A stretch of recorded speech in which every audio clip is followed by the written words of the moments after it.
you, Danielle. How'd you find me here in Ephraim? I followed you here after you raised Lazarus from the dead. So you're angry. Now why could that be? You're not a teacher of the law or a priest, one of my usual enemies. Let's see. So there's no danger you'll lose your job for believing in me. You're not a Roman. You needn't fear that I'll cause a riot and give you trouble. So what's bothering you, Danielle? You already know what's bothering me, Jesus. Whenever I think or speak, you seem to know even before I do. It's about my brother. The one who died last year of that terrible fever. Yes, I know. My heart grieves with you and your family. I've wept much because of your loss. Have you, Jesus? Really? I wish I could believe that. If you grieve as I do, why didn't you heal my brother? You have healed others. When I heard that you healed that royal official's son in Capernaum, I knew you had to be the Messiah. From that moment on, I've been your disciple. I was there at the pool of Bethesda when you asked that crippled man if he wanted to get well. When he answered, yes, he said, pick up your mat and walk. And he did. And this makes you angry, that two suffering souls are cured and restored to those who love them. Oh no, Jesus, that's not what angers me. What angers me is that if you could heal them, you could have healed my brother. But you didn't. I prayed and prayed, but he just got weaker and weaker. Just a few weeks before you raised Lazarus from the dead, my brother died, but you never came. So that's it. You think I'm unfair. You think that I love others more than you and your family. Yes, Jesus, that's what I think. And we came all the way from across the Jordan to Bethany at the request of Martha and Mary when Lazarus died. I was sure of it. You wept with them, but not me. You went to Lazarus' tomb, but not my brother's. You restored Lazarus to his family, but my brother is still dead. I am angry, Jesus. Believe me, Danielle, when I say I understand your anger. At the tomb of Lazarus where I wept, I was just as angry as you, even more. I was angry that Satan rejoices in grief and suffering and seeks to destroy faith just when it is most needed and yet most fragile. I was angry that sin has so wounded the whole human race that all must hurt and die. I was angry that self-righteous men would do everything in their power to keep sinners from repenting and turning to me in faith. You are angry too, Jesus? Yes, Danielle. Then why haven't you stopped all these enemies of life and soul? Why haven't you healed all the sick and raised all the dead? And forgive me for being selfish, Jesus. But why didn't you do these things for my brother? Danielle, your brother's illness and death are a symptom of a far greater tragedy. He and all humankind are locked into a cycle of sin and death and suffering that would never end unless God intervened. And He has. He has sent me. A few healings and 2 men raised from the dead, the widow's son and Lazarus, haven't done much to solve the problem, Jesus. I thought that when the Messiah came, all the blind would see and all the lame would walk.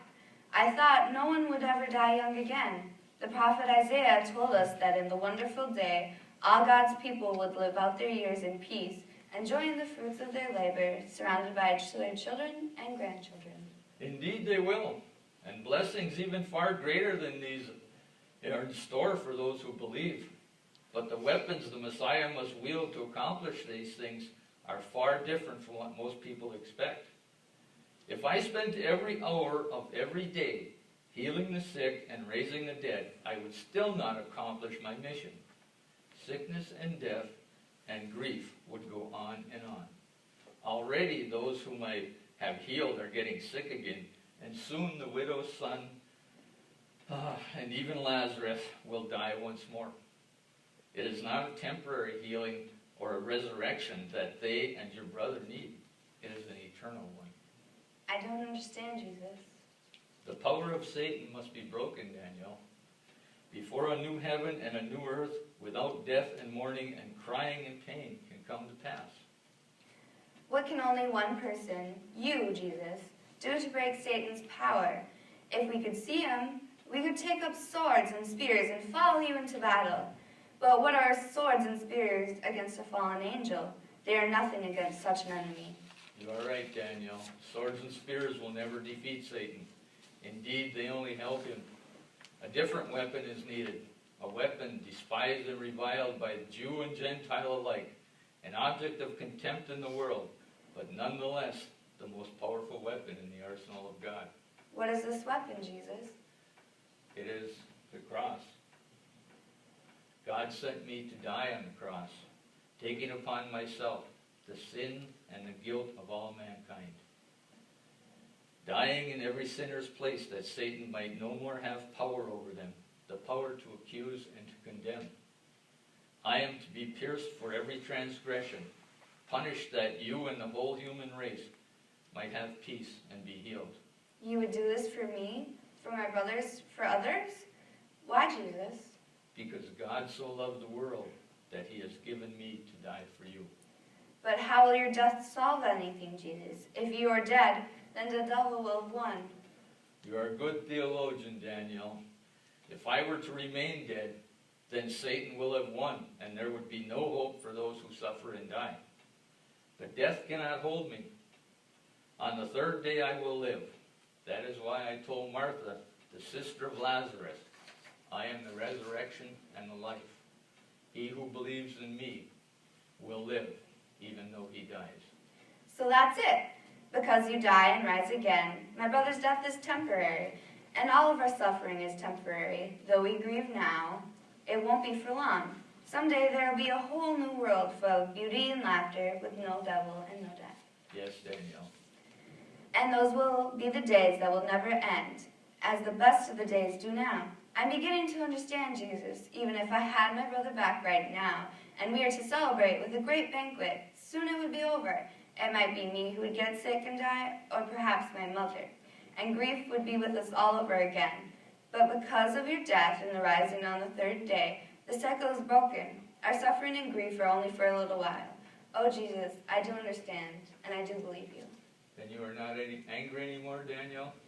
No, Jesus, I'm not angry. Well, perhaps I am angry, but I understand what you've come to do, and it helps me with my anger.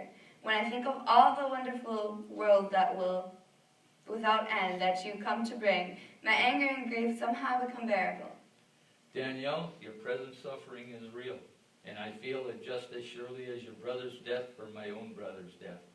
Believe this, whatever our present suffering, it is not even comparable to the glory that is still to come. Oh, what a happy day that would be. How I wish others would come to know the peace and happiness I suddenly feel, Jesus. Oh, how I wish they would know you is the resurrection and the life. So do I, Danielle. So do I.